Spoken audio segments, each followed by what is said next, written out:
Hi, everyone. Thank you so much for joining us today. My name is Kissa Thompson, and I am the engagement specialist here at OpenStax, located in Houston, Texas. We are so excited to have you here with our technology partner, Science Interactive. While we wait about 10 seconds for others to join us, please let us know where you are joining us from. And we would like our presenter to let us know where they're joining us from as well. Awesome. Thanks, Kissa. My name's Kate Runne-Janczy. I'm the Chief Academic Officer here at Science Interactive, and I am based out of upstate New York, but coming to you from Jacksonville, Florida today. Thank Hello, you for that. everybody. I'm Dr. Laurie Lemons. I'm a chemistry professor at Atlantic Cape Community College in Mays Landing, New Jersey. Awesome. Thank you for that. We are going to wait 5 more seconds and we're going to jump right in. Continue to let us know where you are joining us from. Hello, Tampa. Hello. Hello, Washington. Hello. I know we had some people in Jersey. Hello, New Jersey. Jersey Shore. Yes. Hello, all of you. Thank you so much. Continue to let us know where you are joining us from. And we're going to jump right in. So most of you probably know what OpenStax is, but if you're new to OpenStax, there are a few key things you'll want to know. First, OpenStax is a nonprofit educational initiative based out of Rice University, located in Houston, Texas. We are the world's largest publisher of open educational resources. As a mission-oriented organization, we are committed to expanding access to relevant and engaging teaching and learning materials so that all students can have the amazing educational experience they deserve. We are most known for our digital library of openly licensed peer-reviewed textbooks. These textbooks are available for free online in WebView and PDF formats. Since 2012, we have published over 73 textbooks for college and high school courses.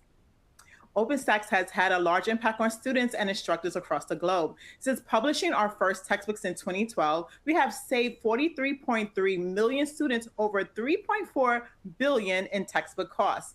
Over 2,200 colleges in 169 countries and 72% of U.S. higher education institutions have reported using an OpenStax textbooks. These accomplishments would not have been possible without the support of our OpenStax technology partner like Science Interactive and instructors like you. All of our books are designed to meet the general scope and sequence of requirement of the respective courses and are written and reviewed by experienced faculty and subject matter experts. Each of our books also goes through an extensive editorial process to ensure that the content is up to date, clear to understand, and inclusive and representative of diverse audiences. Our textbooks look like a lot of the other textbooks that are out there. However, unlike textbooks that aren't OER, instructors can modify, remix, and rearrange the content in any way necessary to meet the needs of their students. Here at OpenStax, we offer much more than textbooks. Each of our books also come with its own unique suites of free instructors and student resources. These can include test banks, lecture slides, solution guides, LMS integration, and customizable doc files. Accessibility is a top priority. To make our book as widely available as possible, our textbooks are freely available 24/7, 365 days a year on our website in our interactive WebView format. You can also download free PDF copies of our textbooks on our website or purchase low-cost print copies. These options are particularly helpful for students who lack reliable internet access. Additionally, with a free instructors account, you can unlock unlimited access to our free instructors and student resources. All instructors account requests are quickly verified by our customer support team, ensuring only instructors are using our resources like test banks. As our library of textbooks continue to grow, we're excited to share numerous titles that we have recently published. We now have a full 8-title nursing series and a 5-title computer science collection available, as well as a lifespan development and the new 4th edition of American Government. If you would like additional information about these or any OpenStax resources, our customer support team is standing by to answer any question at info@openstax.org. Here at OpenStax, we know that technology is essential for teaching, especially in today's hybrid learning environment, and that finding the right technology for your course can be challenging. We help streamline this process through partnering with 35 education technology organizations that offers products aligned with our content. In exchange for using our content in their products, our technology partners provide us with mission support fees that help us to maintain and reinvest in our products while maintaining affordability for their products. Ultimately, OpenStax technology partners enrich OpenStax material with low-cost, high-value resources to support instructors and students And now we'll pass it over to Science Interactive. Thank you again so much for joining us and enjoy the webinar. Awesome. And thank you so much, Kissa. We really appreciate all the work you do and getting to be here with you today. As I mentioned before, my name is Dr. Kate Runne-Janczy, and I'm the Chief Academic Officer here at Science Interactive. I work with our team of scientists, subject matter experts, graphic and instructional designers to develop all of the lab content and curriculum that Science Interactive creates. And I'm really thrilled to be co-presenting today with Dr. Laurie Lemons, who's a longtime user of Science Interactive kits in her course. To share a little bit about Dr. Lemons, she's been teaching at chemistry at Atlantic Cape Community College for 14 years, regularly teaching introductory, general, and organic chemistry. Her introductory chemistry course runs both in-person and online formats. And several years ago, she rewrote the curriculum for the intro chemistry course to utilize OER resources that best fit the needs of her students. Outside of teaching, she has 4 kids, loves to travel, participate in 5K obstacle courses, read fiction, and bake. So thank you so much for being here with us today, Dr. Lemons. We really appreciate it. Thank you for having me. Awesome. So before I turn things over to Dr. Lemons, I wanted to share a little bit of background about, sort of the need for support in the sciences as these courses are moving online. And so as we kick things off today, I really wanted to touch on more of a global challenge across higher ed, which is making sure that faculty members are prepared to bring their courses online. When we dive into data from the Chloe report from Quality Matters, which surveys across all disciplines in higher education, most faculty members feel confident in their ability to use their LMS for online learning. However, the majority still feel either unprepared or are working to improve their ability to design and teach their online courses. As many of us know, the design of a good online course is often very different than the design of a good on-campus course. There's different learner needs, different student populations. And as a result, many faculty members still feel like they're learning or having to gain those skills to really be effective in teaching these courses online. And then when we consider just the subset of instructors who are teaching laboratory courses, we can understand why these faculty members feel challenged in approaching how to bring their course online. There's a convergence of a number of challenges that are not unique to online courses. It impacts both online and on-campus courses that faculty are facing.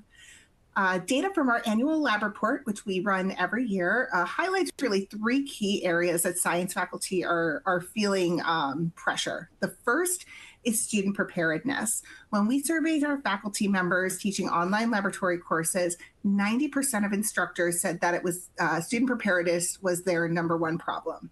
When we asked the same question to our on-campus faculty members, same number, same perception. Students are coming into the laboratory at the college level unprepared to perform college level coursework.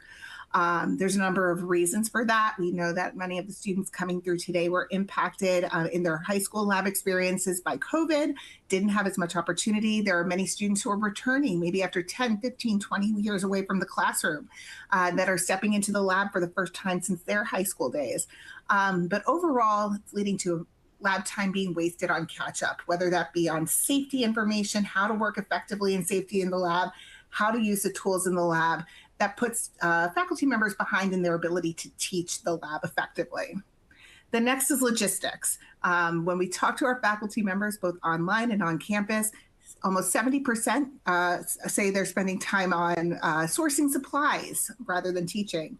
50% are doing all of the prep work for their labs on their own without support from other faculty members or lab techs on their campus. And 75% are struggling with the amount of time spent grading their labs. And so when we combine that all together, faculty are finding that the majority of their time is being spent on secondary tasks other than teaching. Finally, we know that there's a huge enrollment in the number of students pursuing STEM careers, whether that be as a part of a allied health program or a straight chemistry, science, biology major. And that comes with challenges with scale. It's difficult to build a lab overnight if your enrollment grows, and 55% of faculty members cited limited lab space as a problem to bring more students into their STEM programs. However, on the flip side, they also are experiencing challenges with moving their courses online, saying that ensuring a quality online science course is very challenging. There's broad agreement across the board that a virtual-only lab experience is insufficient for an online lab course. And so when we take all of this together, faculty really feel that they're stuck between lowering their standards or having to limit the growth of their science programs. And this is really where Science Interactive can step in to support programs in continuing to grow their online courses. So Science Interactive has been around for over 30 years. We support 15 different science disciplines across basic sciences and allied health disciplines. I'm very excited to share we're about to launch our 16th discipline, medical assisting, at the end of this month. Across the basic science disciplines we support today, we do everything from non-majors courses like forensics and geology to majors-based courses like biology, chemistry, to even some higher level courses like A&P and microbiology. We offer over 480 labs, both hands-on and virtual experiments, and every single course that we offer has been through Quality Matters certification, meaning that it adheres to the Quality Matters standards for best practices in online education. Of our 15 disciplines, we do have a number that align with OpenStax text, which we are excited to incorporate as a part of our learning experience for students. So that includes our A&P, biology and chemistry, micro, organic, physics, and nursing courses. And we also support on-campus lab experiences. So if you are familiar with us or have worked with us in the past, you know we've spent the majority of our 30 years focusing on the online lab environment.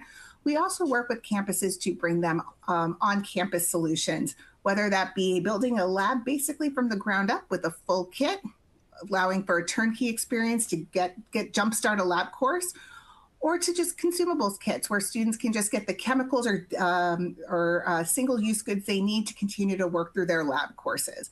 We're very excited to be bringing this product to the market, and if you need support in your on-campus course, feel free to let us know. But you don't want to hear from me all day. You're here to learn more from Dr. Lemons. So I'm excited to turn things over to her now to share more about how she's incorporated OpenStax and our lab kits into her chem course. Okay, thank you, Kate. So as you heard, I have been teaching chemistry for about 14 years, primarily teach general and organic chemistry. But about 8 years ago, I took over our introductory chemistry course, which is the non-majors chem class. And that is actually one of the highest enrolled courses at Atlantic Cape Community College. We run about 16 or more sections a year of intro chem. You can see the stats on the screen. It's about 384 students. And it's kind of a big deal too, because we have a lot of online sections for that course. We don't offer our major science classes online at the moment, but we do offer the non-majors online. So 210 of the students are taking the class online, and they use the OpenStax and Science Interactive lab kits. One of the main reasons why we offer this class online, back up real quick, just because a lot of our students, being a community college, they need flexibility in their lives. They don't work normal hours, or they're raising kids. We have a lot of returning students. So just ways that we can help to reach them and make our classes fit around their life rather than the other way around. So that's what the online offering is for. Okay, go ahead. So several years ago, I was looking at my students, and they complain about the cost of textbooks, and also looking at my curriculum.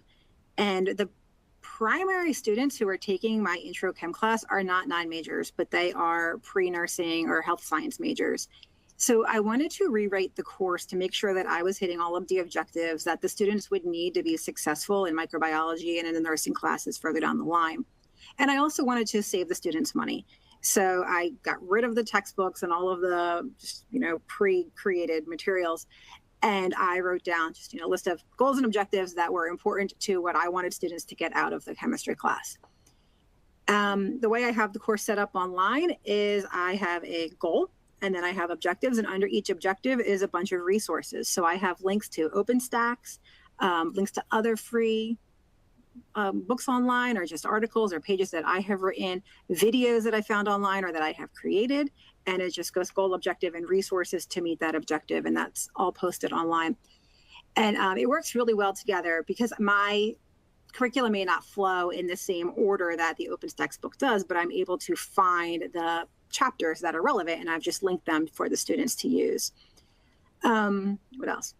So another thing that I really think is important is the students who are taking a chemistry class, most science classes, math classes, you need to practice in order to be successful. So I couldn't completely ditch all publisher content because I need to make sure that the students are not only doing the homework, but that they're seeing the correct answers and getting that constructive feedback that they need in order to fix when they have something incorrect.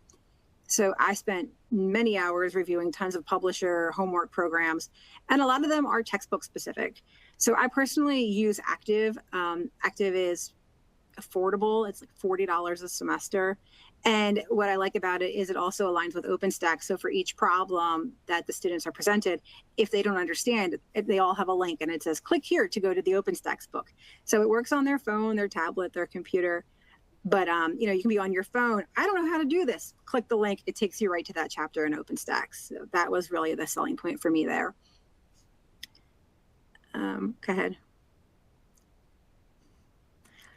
So it was really important to me that my online and in-person sections of Chem 100 or Intro Chemistry were exactly the same as much as possible, right? We have different teaching strategies for online and in-person, but I wanted to make sure we were covering exactly the same content at the same rigor level. So lecture, that was pretty easy, especially with a web-based homework program and everything being on the internet. The labs were a little bit of a struggle. For years, we used late night labs and online simulations, and I just didn't feel like the students were getting the hands-on experience that I want them to have, especially if they're going into nursing or if they're going into phlebotomy. You want them to know how to take a measurement. You want them to be able to measure and pour and just actually work with the tools in the laboratory.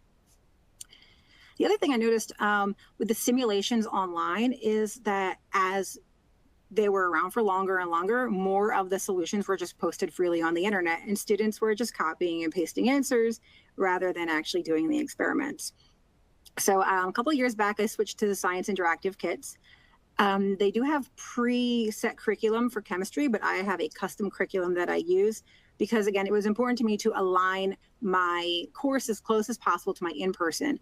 So I made sure that the labs I selected from Science Interactive closely mimicked what we do in the laboratory. And when they didn't, I just wanted to make sure that all of my lab objectives were met by a laboratory so that I can say the students in the online and in person are all meeting these 14 lab objectives that I have. So I can share info about that too if anybody's interested later on. But overall, teaching students online is a different ballgame than teaching them in person. And some of the ways that I have helped my students to be successful in this environment, I mentioned short videos. So I use videos for both the lecture portion and the lab. If I find a great YouTube video that shows something, I'll post a link. For the lab, I have created a number of short videos, sometimes just setting up the experiment ahead of time or just going over. It's all posted on Science Interactive, right? So the students can go in and they read the background. It tells them what to do. But they want that little bit of a personal touch to know that they have an instructor. So I just kind of read off the screen to them and say, here's what you're going to do. You're going to set this up. And they really like that. The other thing is the real-time communication. I use Remind. It's a text messaging app, but there's a lot of them out there where students can text me questions 24 hours a day. I don't respond to them 24 hours a day. I respond as soon as I can. But I imagine if you're taking a class online and you have a very busy life and it's a Sunday afternoon and you're setting up to do a lab experiment and you have a question, you need an answer then. You don't want an answer on Monday after I'm done teaching. So I wanted my students to be able to get in touch with me as quick as possible. And, with the caveat that I will get back to them as soon as I can. But there have been many times where I have had students kind of, minor emergencies and we've been able to work through it via text message. So it's just more convenient to me than email. Strategies for AI and academic integrity. So again, that was a big issue for me with the simulation, students just copying and pasting answers. And it's an issue no matter what, and it's just getting worse. But one of the things that I have done to try to combat this is, in addition to the questions that are built into Science Interactive, all of my students have to do a second lab assignment that I post on Blackboard, which we use for our LMS. And they have to write a lab report, which is, I think, important skill to have, to state the purpose, recap their findings and their data, and explain what it means.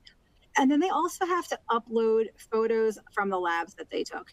I have edited, you can edit and customize the Science Interactive labs a little bit, and I've added instructor notes periodically through all of them. Stop here, write your name and today's date on a piece of paper, take a picture. Stop here, take a picture. And then when they go to do their lab report, they have to upload all of those images. So that helps me in a couple of ways. I'm seeing that they're doing the experiment. I'm getting an idea of what their results or their setup looks like, helps me to troubleshoot. Oh, hey, this actually is this measurement, you're reading it incorrectly, or you didn't have the setup done correctly, which gives me feedback I need to help future semesters with students be successful as well. So I think the next slides have just some examples of students' work. You can kind of see.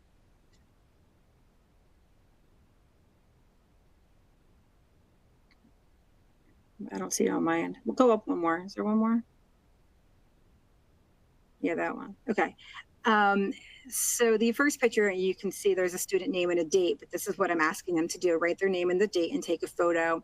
That is the caloric content of food lab, where the students burn 3 different types of food and measure the temperature change in a can of water, which that's what that aluminum can is there. And, measure the specific heat and the heat given off by the burning the food. And then there's 2 pictures from a titration lab where you can see the color change that the student achieved, and that's the photo that they sent in to me. Then the next slide is just another example. This is from the Mass Convert Moles and Atoms lab, where the students write their name with chalk and have to calculate how many atoms of calcium are in their name. So there's the little scale that is included in their lab kit, piece of chalk. Student writes their name, they do their calculations on paper, and they have to submit this picture to me so that I see that they are doing the work. Okay. Awesome. Thank you so much, Dr. Lemons, for sharing about your course. We've got a couple of questions from the audience that I'd love to pick your brain on and share a little bit more about how you approach your course design.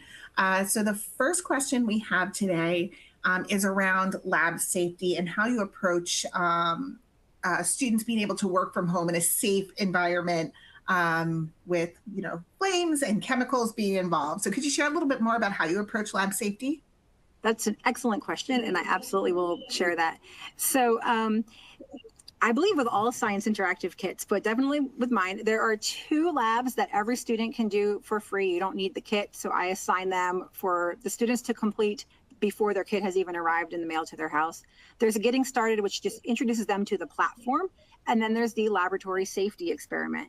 And the safety experiment is a prerequisite. It's required to unlock the rest of the labs. So even if they have their kit, they can't unlock the remaining labs, the real labs, without completing the safety experiment.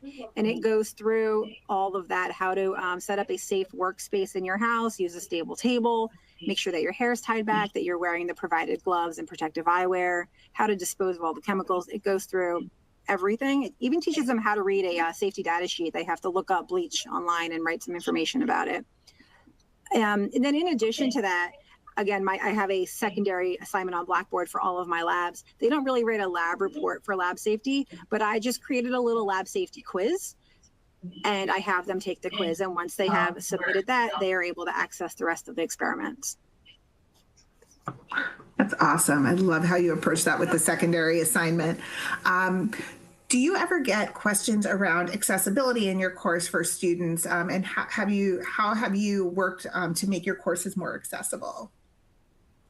So Atlantic Cape Community College has actually been adhering to the accessibility standards for years now, because we had an incident 15 years ago and we had to, but sometimes, when you're forced to do something and it's better for everybody, you all kind of just jump on board and go at it. So all of the course materials that I create, that I use, have to be fully accessible.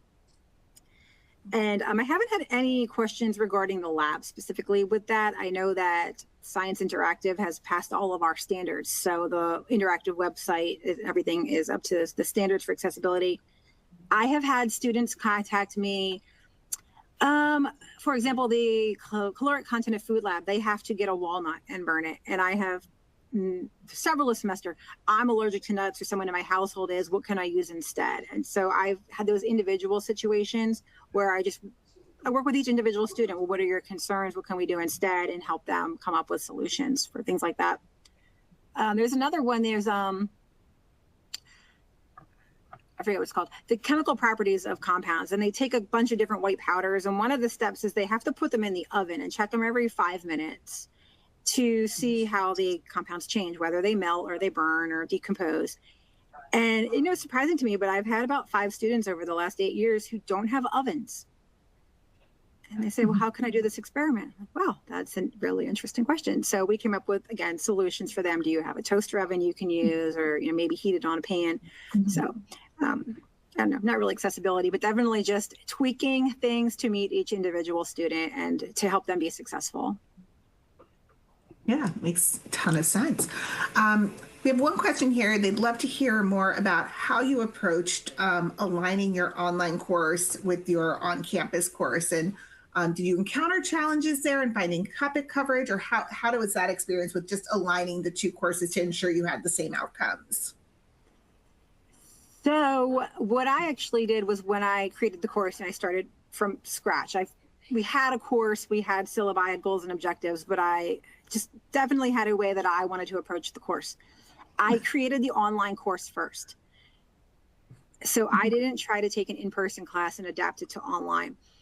Again, it's, a goal and objective, and then everything you need, watch this video, read this. And they're not all required. They're all highly recommended, but some students read better or learn better from reading. Some learn better from watching. So it's just a bunch of resources.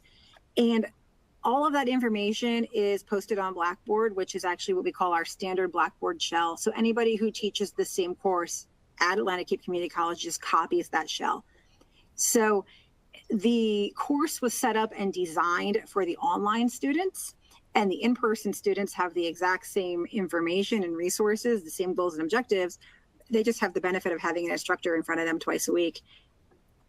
So that's how I approach the aligning. As far as the labs go, it was similar. I decided, here are the essential lab skills that a student should have. They need to have the measurement techniques. They need to be able to perform a calorimetry lab and understand calorimetry, titration, just etc. And I think I came up with about 14 lab objectives. And then when I picked the in-person labs, that's fun and easy, which ones you want to choose for your intro chem class.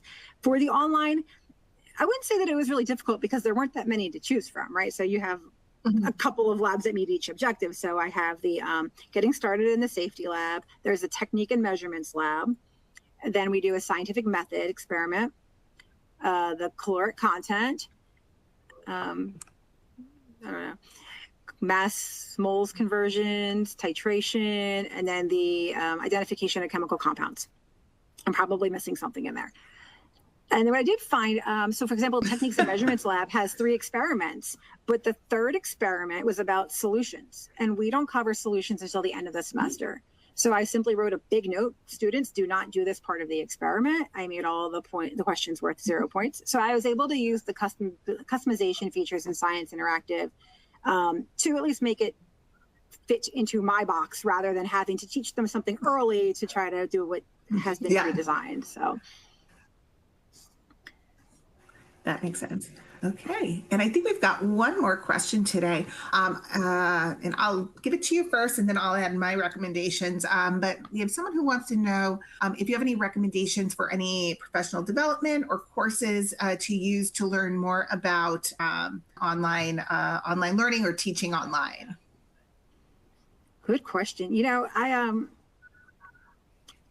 I know Rowan University, which is in New Jersey, they offer a class for instructors how to teach online or best practices. And it's actually a course that people who teach there have to take before they can teach an online class for Rowan. I did not take that class, but one of my colleagues did, and she shared a lot of best practices. So I took a lot of her ideas, and then I just designed my course the way that I would want to learn it if I was taking that class online, and, just little pieces and chunks of material and see how they build together. And so that's just what I did. And everybody at my school now, they use my online class as a model for all of their online classes. But again, there was a course. So there are best practices out there. There are guidelines out there. And but I'm not an expert at that. You may know more. No, that's great. I had no idea about Rowan offering that. That's really cool. Yeah. From my end, as I've continued to hone my skills in online learning, I've done a lot of courses through Quality Matters. Their focus is very much in best practices in online learning. We're very lucky to be partners with them at Science Interactive. And so I've done a number of courses and reviewing the material from Quality Matters as I've learned along the way.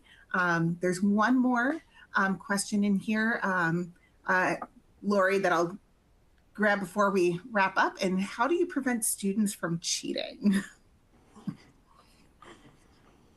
Well, it's difficult to prevent them from cheating. I think the key is to catch them when they're doing it.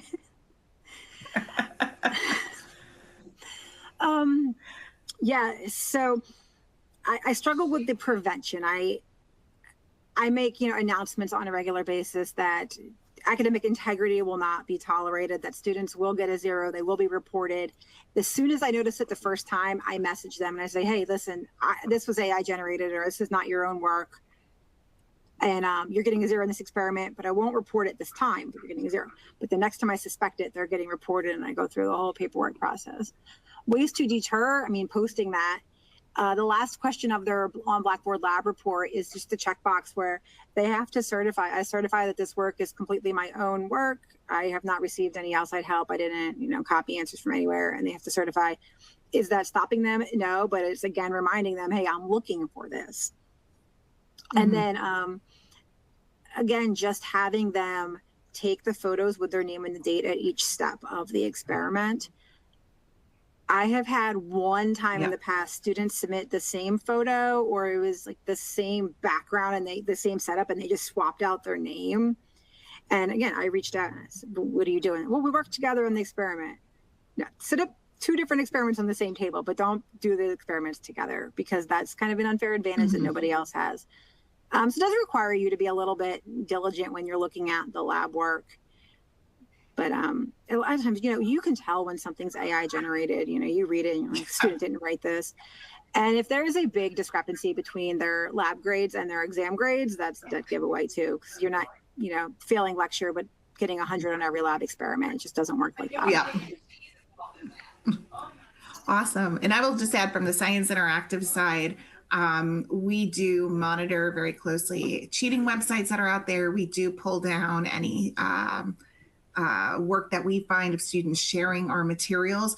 We also have customization available within our platform, so you can rotate out questions, add your own questions, and keep that variety up from semester to semester. Once again, to try to mitigate that sharing between students. Okay, I think that's all the questions we have in here today. So to wrap things up, we really appreciate you all joining us today. In terms of next step, if you are interested in learning more about Science Interactive and how we can support your course, please feel free to use the QR code here to schedule a demo with our team. I also love to share with you our lab report.